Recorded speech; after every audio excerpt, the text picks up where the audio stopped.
ô căn giải thì tụi cái em đều giải thì ông về tập cái căn gì đâu cả tiếng về quá đấy chỉ hồ vào rèn van vật đỉnh hà là in nuôi đàn tụi nó in hà ra liền thì càng na itu lian mấy rồi se cát hồ hầm mấy cái này anh có ni se cái giải thiam là cái gì ha pulau ki mate ma hay ma bia ki ten sai to amin no bua amin ve na min ngor gi na kin lung ki cái giải thiam là chung ít cái giải về nó thổi chung thì gan thì thế giải em một hồi thì có nó mong các lượng đầu tiên mùi mình hàng thì liền cho nó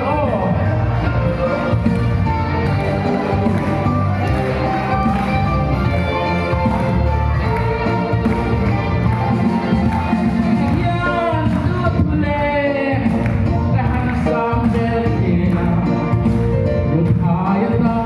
cho kênh Ghiền Mì Gõ để không bỏ lỡ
en ko ni sila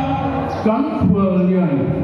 puzel ru to kan lo fere ru kalome